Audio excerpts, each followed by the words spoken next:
It says the Middle East will be in war. The entire region will become engulfed in a war. The airstrikes and everything you are seeing now are going to turn into something major. And none of those Arab countries you see exhibiting patience now are going to remain neutral. So there you have the Lord just saying, just some very short sentences. This is the kind of thing he does.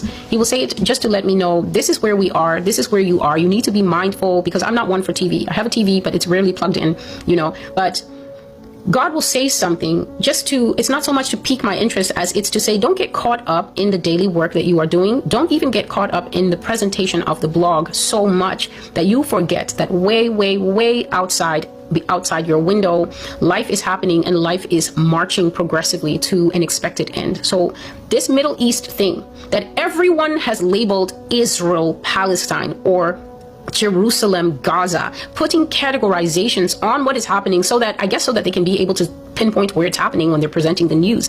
God is basically saying it's going to be an all dash everybody. It's not going to be Israel dash Palestine war or Israel plus America dash Palestine war. It's going to be an all plus everybody will get a taste of this war, because he's saying that the whole region over there, first of all, is going to spark off into war. So never forget that that's the region where all the rich Arabs that we don't know what those people possess in terms of arsenal, military arsenal, weaponry, because they're notoriously private. They're notoriously standoffish and belligerent when it comes to Western interference in their country, in their money, in anything about them. So as much as America likes to be the nanny of all the countries, when it comes to Saudi and places like that, notice that she doesn't have much to say, because those people, they communicate a ton with their eyes at the international meetings.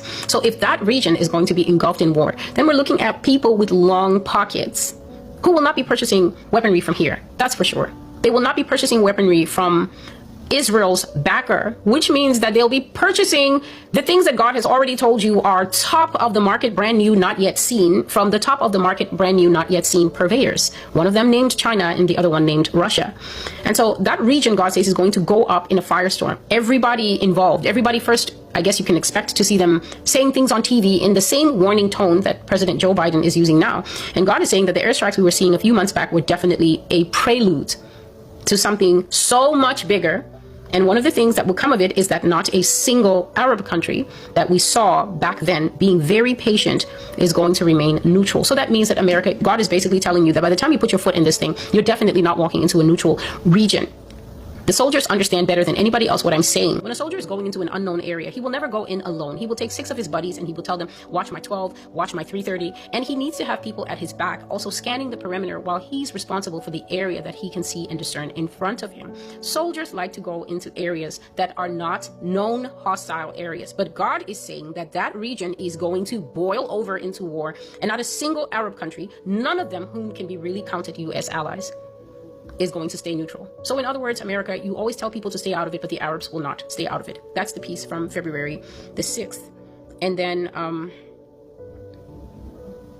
this was part of the other prophecy that I was giving about the 2 witnesses. The date for that prophecy is April the 14th, 2024. And after I had the 2 witnesses dream and I delivered it, the other thing that the Lord then said is he was saying that the Eid Mubarak, so the Eid celebrations that the Arab world recently celebrated maybe 2 months ago or a month and a half ago, he said that that was the last peaceful one that they're going to have. Just a moment, please. Please excuse the noise. The Lord said that the religious holiday that they recently had in the Middle East was the last peaceful one that they were going to have. And I did indeed have a dream and vision describing what I saw in the Middle East. So I'll just read it for you because he said to refresh it in your hearing. I saw fighting in the Middle East to the point that the sky was lit up with rapid warfare and bombs. It was such serious fighting that even those who normally say this is the political analysts and the experts who are always called on TV and other social spaces to give their expert testimony, their experience and commentary on wars, they always say things like this. This is just a skirmish. This is a normal rise in tensions for that region. It's an expected escalation given the history of that area. I saw that the fighting in the Middle East reached the point where these people, these experts, were not saying that anymore. They were just as confused as everybody else. Why the conflict was not de-escalating, why talks were not working, why threats were not working, why offers were not working, why cooperation were not working. They were just as confused as everybody else. And eventually I saw that they didn't say anything. And the reason they didn't say anything is that because they could see that things were getting worse and worse and harder and harder. And now obviously they began to fear